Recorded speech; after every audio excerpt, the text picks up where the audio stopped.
Hello विद्यार्थीगण, मैं इसके कश्यप आप तमाम विद्यार्थी का स्वागत करता हूं यूनिक भारती के इस मंच से। यूनिक पब्लिकेशन जहां आपके लिए सदैव समर्पित रहा है, तथ्यपरक, वस्तुनिष्ठ, परीक्षा के पैटर्न को फॉलो किया है। और अभी तो फिलहाल हम लोग जो है PYQ देख रहे हैं, जाहिर सी बात है उसमें तो क्वेश्चन तो सबका वही रहेगा।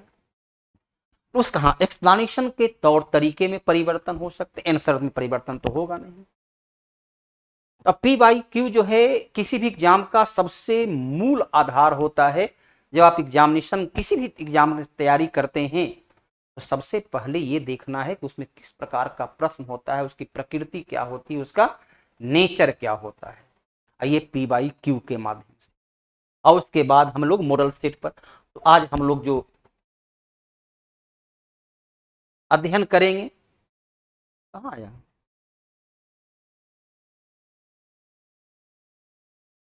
आज जो आपके वो है 30/8/2025, 30/8/2025 को, अर्थात 2025 में ही कई बार एग्जाम, क्योंकि विद्यार्थी की संख्या को देखते हुए होता क्या है कि जब क्लास ऑफलाइन होती है या एग्जामिनेशन ऑफलाइन तो लाखों विद्यार्थी, लेकिन जब ऑनलाइन होता है तो ऑनलाइन में तो सिस्टम कम होते हैं, तो एक ही एग्जाम को कई चरण में कंडक्ट किया जाता है। यहाँ देखिए 2025, और जैसा कि ज्ञात है कि आपको मैं क्या पढ़ाता हूँ, तो मैं पढ़ाता हूँ GK GS का। मैं आपके एक्सप्लेनेशन किसका करता हूँ, जहाँ किसकी शुरुआत किस नंबर क्वेश्चन से होती है, 91 नंबर से, सामाजिक अध्ययन के क्षेत्र में। और हर एक प्रश्न को बेहतर सरल तरीके से जानना है, पढ़ना है, समझना है, ताकि उत्तर जब दें तो कहीं भी गलती होने की संभावना नहीं। प्रश्न है, बताएं कि नीचे दिया गया कथन सही है या गलत। चलिए, कितना आसान है, गलत है या सही। भारत में लोकतंत्र ने वंचित और भेदभाव वाली जातियों को समान दर्जे और समान अवसर के दावे को मजबूत किया। अब देखो क्या है, आप आरक्षण देते हो SC ST को, ताकि जो समाज के कमजोर वर्ग हैं, हाशिए के वर्ग हैं, उन्हें भी लाभ मिले। अवसर की समानता, सभी वर्गों को आप समानता का अवसर देते हो। ये क्या है, दावे को मजबूत किया है। कथन पूर्णतः सत्य है, पूर्णतः सत्य है कि दावे को मजबूत किया गया है।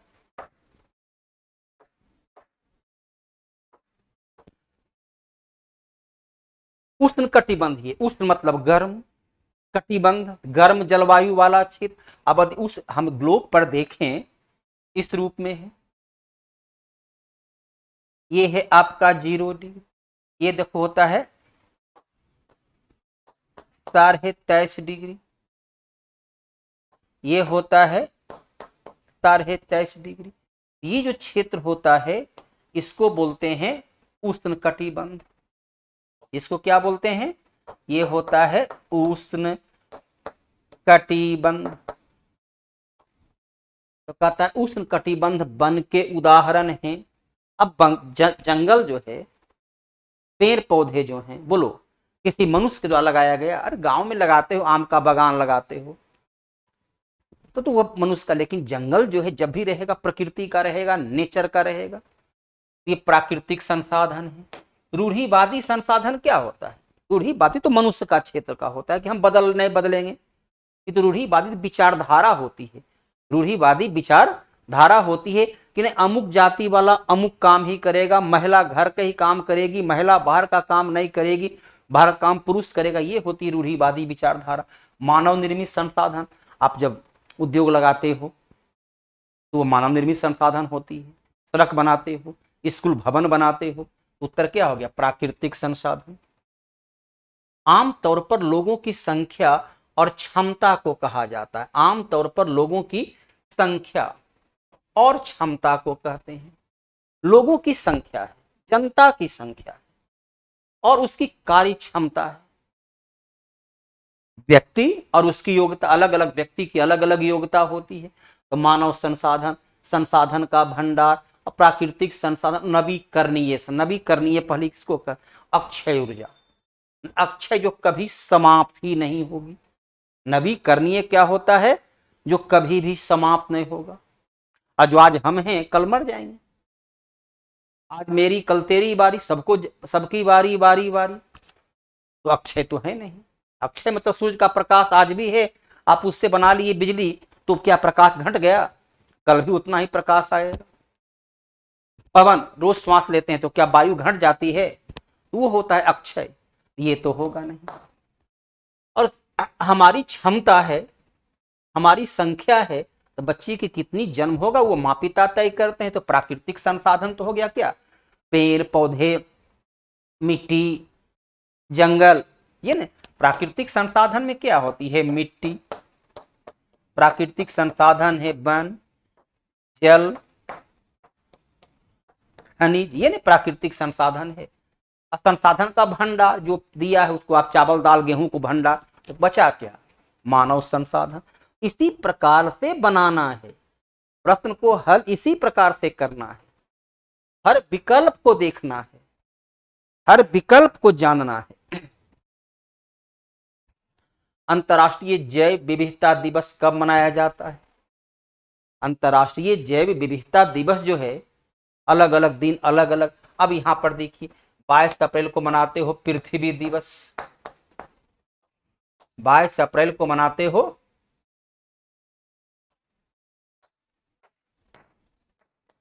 पृथ्वी दिवस, ये तो स्पष्ट हो गया। 22 जून को मनाते हो विश्व वर्षा वन दिवस,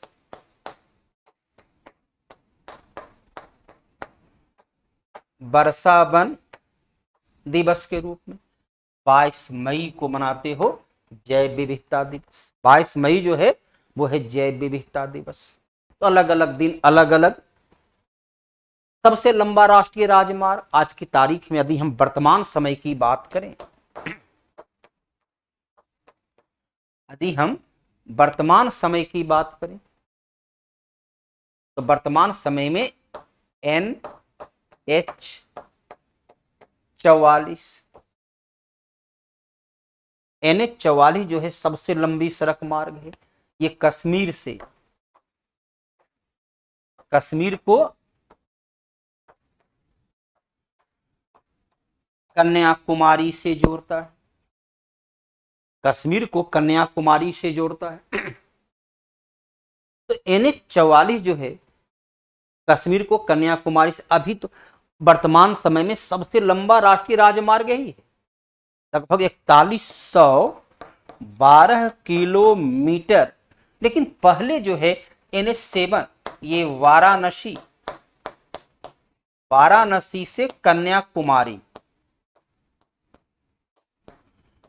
वाराणसी से कन्याकुमारी को जोड़ने का काम करता है, वाराणसी से कन्याकुमारी को जोड़ने का काम करता था, आज है नहीं। ये मात्र 2369 किलोमीटर इसकी लंबाई थी। अब जितना भी आप सड़क देख रहे हैं, पहले की तुलना में सब सड़क का नाम बदल गया है। अब बाकी में NH7 आज ये रहा, NH7 को भी अब अलग संख्या दे दी गई है, तो सभी सड़क का जो है संख्या बदल गया है। ये क्वेश्चन जो है, जो कि क्या करता है बिहार में, अपनी बुक को उठा करता है, तो बुक में जो लिखा हुआ था, बुक तो बदलता नहीं हर साल, तो बुक में दे दिया गया। ये क्वेश्चन अब गलत है, लेकिन खैर जैसा क्वेश्चन है आपको उत्तर तो उसी प्रकार देना है। कुस्तुनतुनिया, कुस्तुनतुनिया मतलब क्या हो गया, कुस्तुनतुनिया बोले मतलब हो गया तुर्की, कुस्तुनतुनिया मतलब क्या हो गया, तुर्की।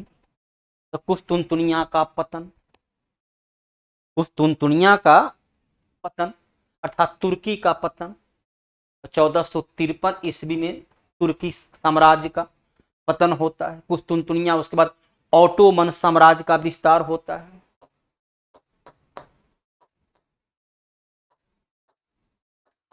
ओटोमन साम्राज्य का फैलाव। और वास्तव में देखा जाए तो कुस्तुनतुनिया के पतन के बाद ही, कुस्तुनतुनिया के पतन के बाद जो है विश्व में नई सोच, नई जागृति या यूरोप का जो पुनर्जागरण की जनक यही शुरुआत यहीं से होती है।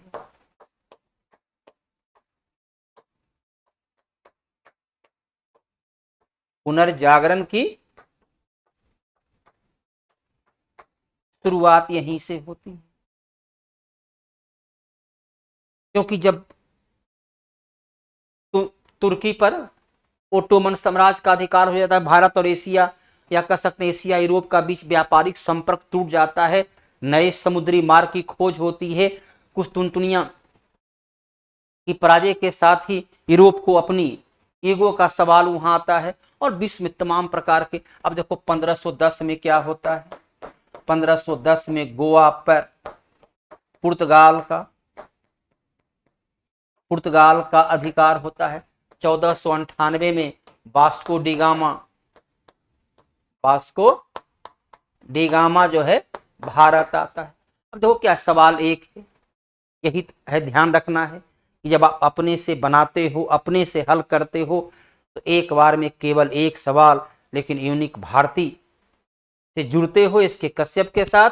देखिए हर एक सवाल पर देखो कितनी, सवाल नंबर 1 जान गए, गोवा पर पुर्तगाली ने कब्जा कर लिया। कुस्तुनतुनिया मतलब क्या हुआ, तुर्की आज कहते हैं। जब जानकारी हो गई, ये जानकारी वास्को डिगामा आया, ये जानकारी पुनर्जागरण की शुरुआत। तो भिन्न भिन्न हर एक प्रश्न पर एक्स्ट्रा नॉलेज, लेकिन इस नॉलेज का लाभ आप तभी ले पाओगे जब आपके हाथ में बुक होगा। जब आप उसे यूनिक भारती के बुक को लीजिए और बनाइए और देखिए कितना बेहतरीन एक्सप्लेनेशन आपको मिल जाएगी।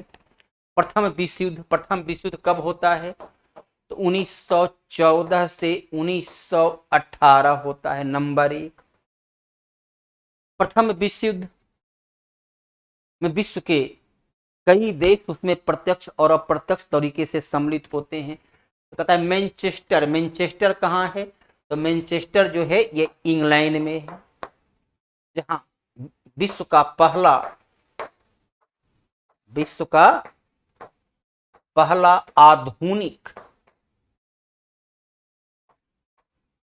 आधुनिक फैक्ट्री किस चीज का, कपड़ा का फैक्ट्री लगाया गया। अब हुआ कि जो कपड़ा मिल था, जब विश्व युद्ध हुआ उस कपड़ा मिल में जो है सैनिक का ड्रेस है ना का निर्माण, क्योंकि सैनिकों बड़े पैमाने पर सैनिक की बहाली थी, युद्ध मैदान में वो ड्रेस नुकसान पहुंच रहा था। तो जो सामान कपड़ा बनाना भारत के लिए कपड़ा बनाते, अब वो सेना कपड़ा बनाना पड़ रहा है। तो कंपनी का कार्य क्षेत्र ही बदल गया। जब कपड़ा बनेबे न किया भारतीयों के लिए, तो भारत में निर्यात कैसे करेगा, सोचने वाली बात है। भारत को निर्यात क्यों कम हो गया, तो लोग युद्ध में व्यस्त नहीं रहे, कंपनी वाला तो काम करिए रहा था। सुरक्षा समस्या, कारखाने मिल सेना की आवश्यकता को पूरा करने के लिए सामान बनाने में व्यस्त रहे। उन्हें सैनिक सामान बना रहे थे, सैनिक का कपड़ा बना रहे थे, सैनिक का पैंट, सैनिक का शर्ट बना रहे थे। तो सामान कपड़ा आम लोगों की पहनने के लिए कपड़ा नहीं बना रहे थे, इसलिए निर्यात में कमी आ जाती है। पानी की कमी क्या, देखो ये क्वेश्चन रिपीट क्वेश्चन है। जो पहला सेट हुआ था, पहला जो सेट है 2025 का, देखो उसमें ये कम, और देखो उसमें ध्यान से मेरा हमसे भी कभी कभी मानवीय भूल हर जगह होती है। तो कभी देखिए वहां पर उत्तर में, अरे बी नंबर तो एकदम गलत है। पानी कमी, एक क्षेत्र के भीतर पानी के उपयोग की मांगों को पूरा करने के लिए पर्याप्त उपलब्ध समुद्री पानी की कमी है। अब समुद्र तो हर जगह नहीं होता ही, समुद्र तो हर जगह उपलब्ध है नहीं कि समुद्री पानी को उपलब्ध। देश के उद्योगों की मांग को पूरा करने के लिए पर्याप्त उपलब्ध ताजे जल संसाधन। लेकिन जब बी नंबर गलत है तो जाहिर सी बात है पानी कमी, एक क्षेत्र के भीतर पानी के उपयोग की मांग को पूरा करने पर्याप्त उपलब्ध ताजे पानी संसाधन की वास्तविक उत्तर यही होगा। थोड़ा सा आप चेंज कर लोगे, मैंने कल जो बतलाया था, क्योंकि यही क्वेश्चन था, एकदम रिपीट क्वेश्चन किया गया था, खाली यहाँ पानी की जगह जल का प्रयोग किया, इसलिए ध्यान रखना उत्तर इसका ए कर देना है। कल जो है सो ध्यान से मुझे भी हट गया, उपयुक्त सभी देखे तो हम कभी, क्योंकि कभी होता है कि सभी वाला में ए और सी को मान करके सभी कर, लेकिन वास्तव में तो बी तो है गलत, इसलिए इसका उत्तर जो है क्या करना है देख लेना है। उत्तर इसका केवल और केवल क्या होगा, ए होगा उत्तर। रंग भेद याद कीजिए, मैंने बीते हुए प्रीवियस क्वेश्चन बतलाया था कि रंग भेद की नीति कहां शुरू हुई थी, दक्षिण अफ्रीका, नेल्सन मंडेला रंग भेद नीति से जुड़े हुए थे, विरोध किए। गोरे और काले के आधार पर, श्वेत और अश्वेत, जानते हो ये 1962 से इनके द्वारा आंदोलन चलाया गया, 1964 में इन्हें कारावास की सजा हुई, 1990 तक लगभग जो है 27-28 वर्ष तक ये जेल में रहे, और फिर 1990 में एक एग्रीमेंट के द्वारा रिहा किया गया और चुनाव लड़े और वहां के वो राष्ट्रपति चुने गए। तो दक्षिण अफ्रीका में रंग भेद नीति चली। उत्तरी अमेरिका में भी गोरे और काले के आधार पर भेदभाव हो रहा था, लेकिन उत्तरी अमेरिका में जो इसके लिए मार्टिन लूथर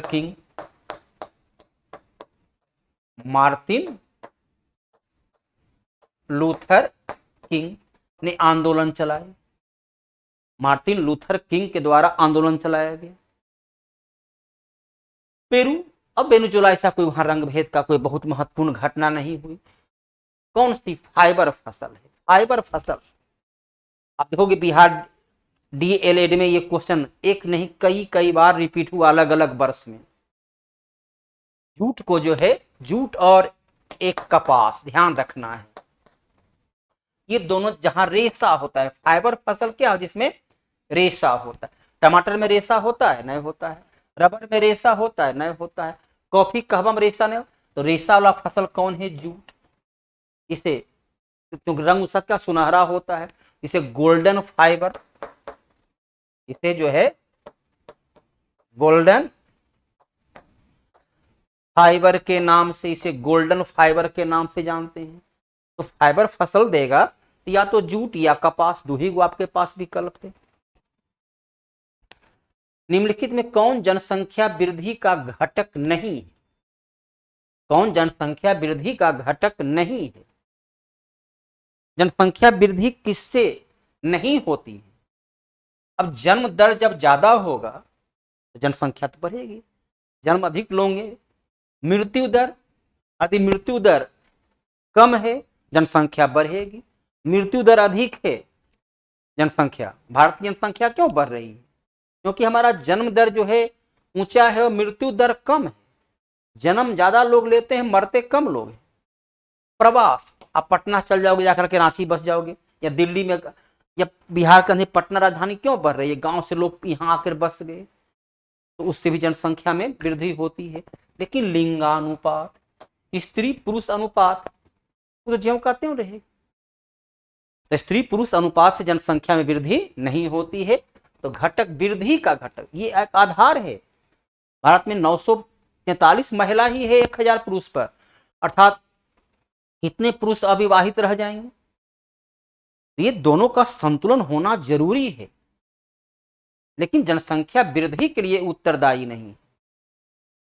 और कहिए कि जब शादी नहीं हुआ, लड़की कम है, जनसंख्या कम होगी, इसलिए लिंगानुपात।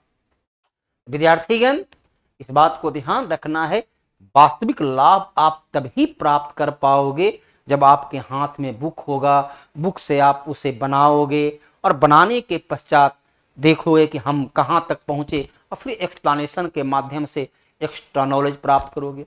और बुक के लिए आपके आवश्यकता को ध्यान में रखते हुए पूरे सुयोग शिक्षकों के माध्यम से बुक के पैटर्न को परीक्षा के अनुकूल बनाने का काम सदैव जो है करता रहा यूनिक भारती। इसलिए बुक को प्राप्त करना आवश्यक है, बुक खरीदना, बुक के सेट बनाना आवश्यक हो जाता है।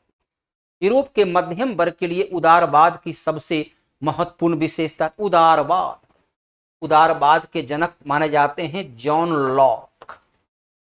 उदारवाद के जनक माने जाते हैं, उदारवाद के जनक कौन है? जॉन लॉक उदारवाद के जनक माने जाते हैं। उदारवाद क्या है? हर व्यक्ति को अपने विचार प्रकट करने का अधिकार, हर व्यक्ति को अपने जीवन यापन करने का अधिकार। उदारता के साथ समूचे समाज में हम उदार रहें, लड़ाई नहीं करें, एक दूसरे को सहयोग दें, परोपकारी हों। रूढ़िवादी का सबसे महत्वपूर्ण विशेषता थी। तो सबसे महत्वपूर्ण रूढ़िवादी क्या हुआ? मैंने मान लिया लड़की काम घर का काम करना है, लड़का काम बाहर करना है, लड़की बाहर काम नहीं, ये हुआ रूढ़िवादिता।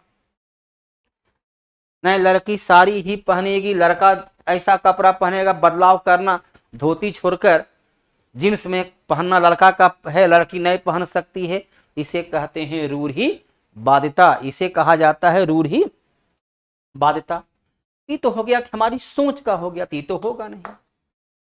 उदार और शिक्षित होने का अधिकार, उदार जो है सो तो शुरुआतें उदारवाद के लिए वहां से करवे करते हैं।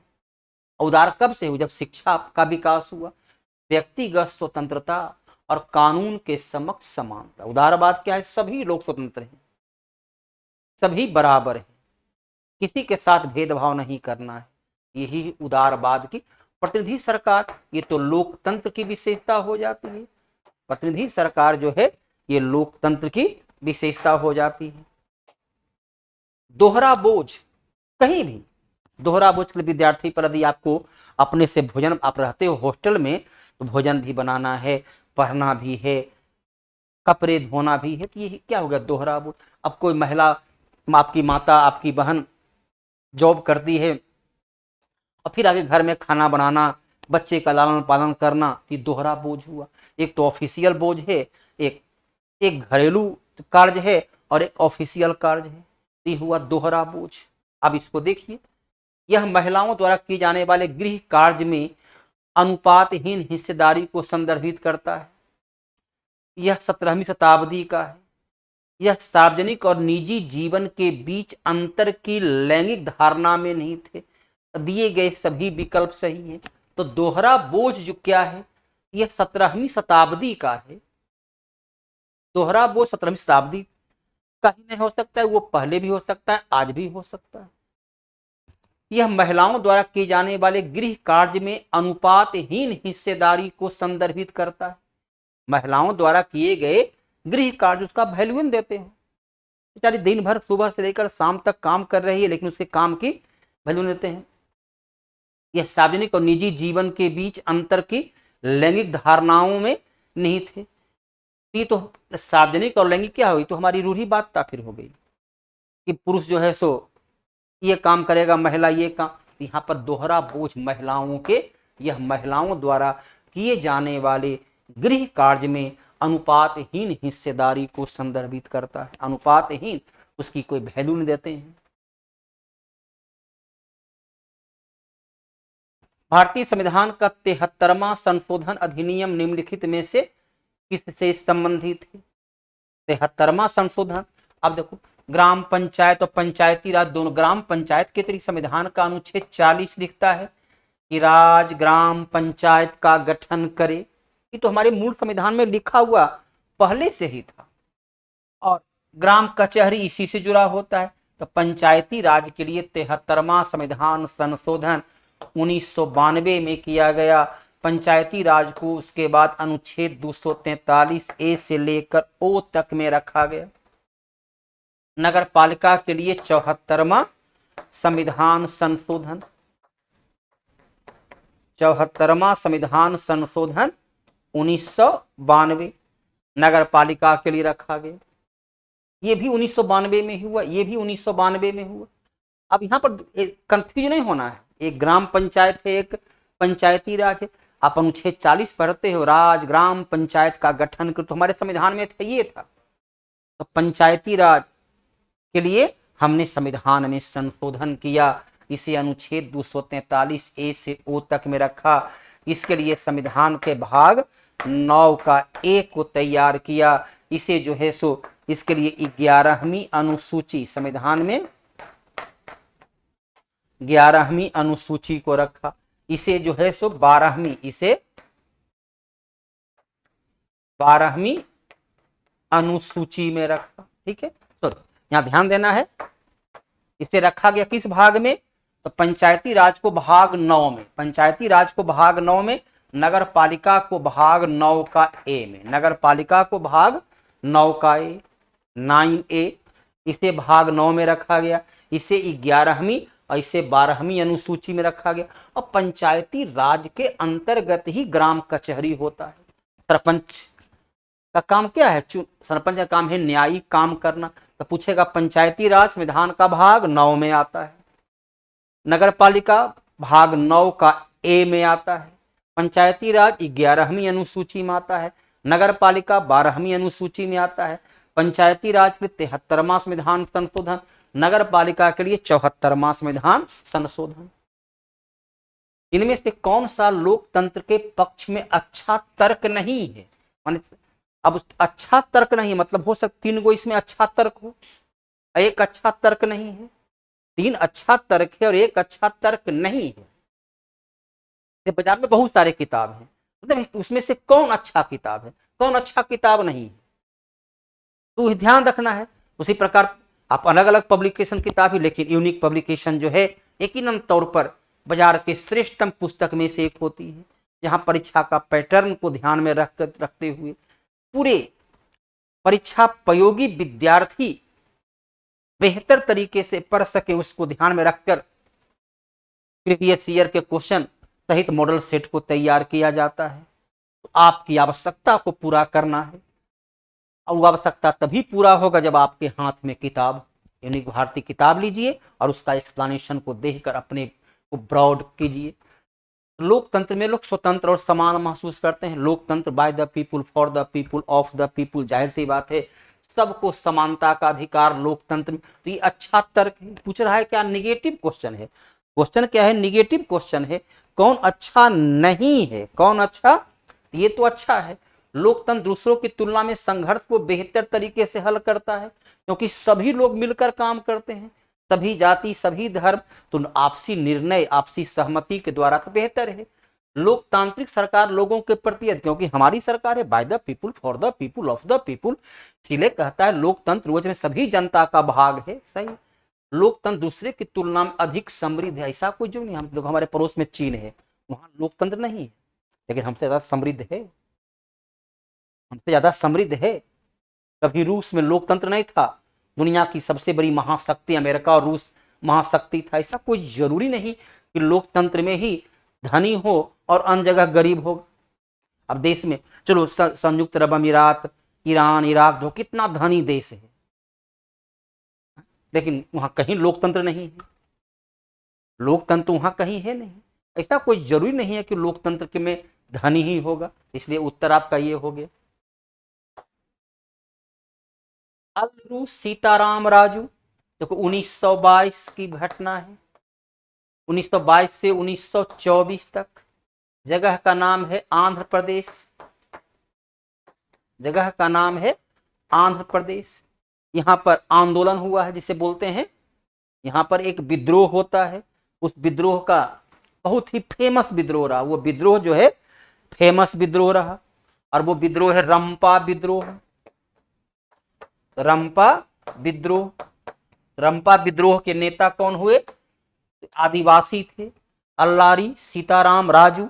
रंपा विद्रोह इनके नेतृत्व में हुआ विद्रोह। अब देखो यहां पर जानकारी क्या होगी, रंपा विद्रोह नेता कौन है? अल्लारी सीताराम राजू। कौन है? आंध्र प्रदेश के आदिवासी हैं। कब हुआ? तो 1922 से 1924 तक में हुआ। ये कोई उग्रवादी नहीं थे, ये कोई वन अधिकारी नहीं थे, या कोई ये सन्यासी नहीं थे। राज्यसभा के सदस्य में कौन नामांकित? राज्यसभा में कितना मेंबर होता है? राज्यसभा में टोटल 245 वर्तमान में, ध्यान रखना है, वर्तमान में 245 है। यदि प्रश्न पूछे राज्यसभा में अधिकतम संख्या तो 250 हो सकता है। वर्तमान में कितना है? 245 है। 245 में 233 का निर्वाचन होता है, निर्वाचन होता है, और 12 को राष्ट्रपति जो है, 12 को राष्ट्रपति कला, साहित्य, विज्ञान, समाज सेवा के क्षेत्र से मनोनीत करते हैं, नॉमिनेट करते हैं।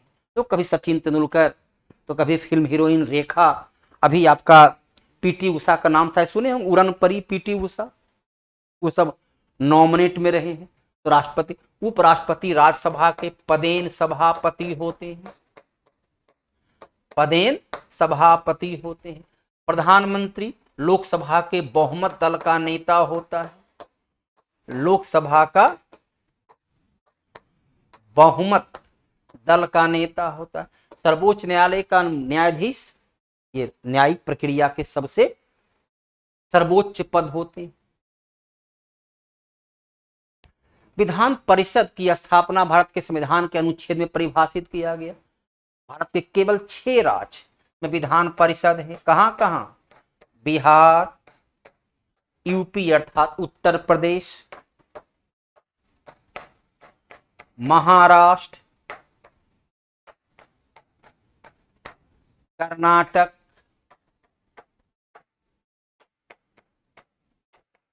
आंध्र प्रदेश और तेलंगाना।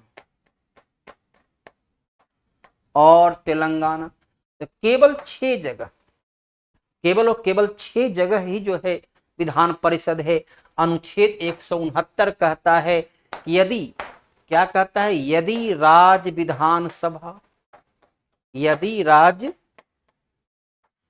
विधानसभा 2/3 बहुमत से प्रस्ताव पास करे, तब संसद किसी भी राज्य में विधान परिषद का गठन या समापन कर सकता है। अनुच्छेद 170 के आधार पर क्या होती है? विधानसभा का गठन होता है। अनुच्छेद 172 क्या कहता है? अनुच्छेद 172 कहता है कि ये विधानसभा और विधान परिषद के सदस्यों का कार्यकाल, विधान सभा का कार्यकाल 5 वर्ष का होगा। 175 कहता है कि राज्यपाल जो हैं ये विधानसभा में संदेश भेज सकते हैं। विधानसभा में संदेश भेज सकते हैं। अब देखो कितनी जानकारी हुई, बोलो कितना, चारों के बारे में आपको अलग अलग जानकारियां हो गई। क्या ये संभव है अपने से बनाने पर? तो बुक और एक्सप्लेनेशन दोनों एक में अन्योन्याश्रय संबंध है।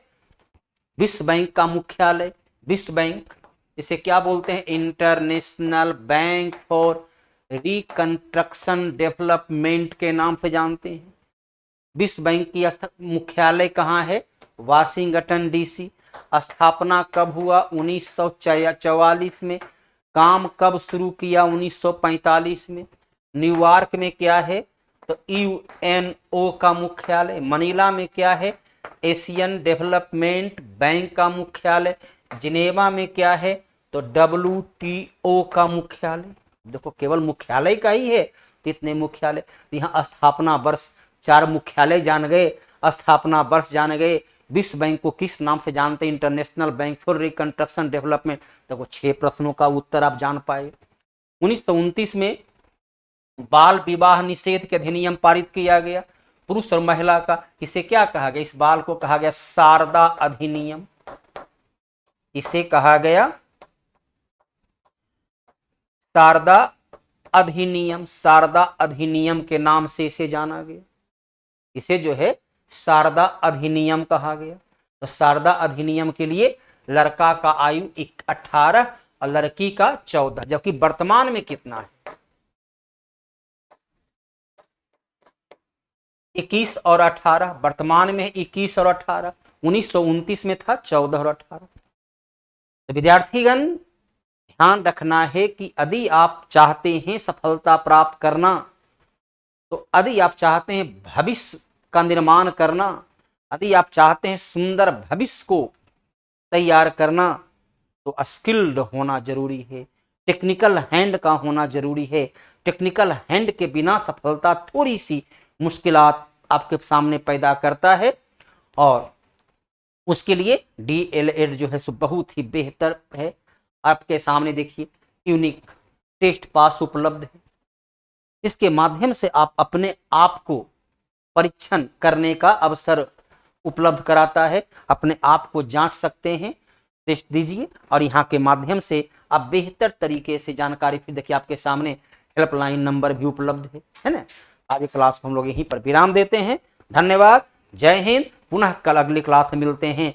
पुनः अगले दिन जो है अगले PYQ का हम लोग एक्सप्लेनेशन एकदम इसी प्रकार से सरलता के साथ, तार्किकता के साथ करते हैं। जय हिंद, जय भारत।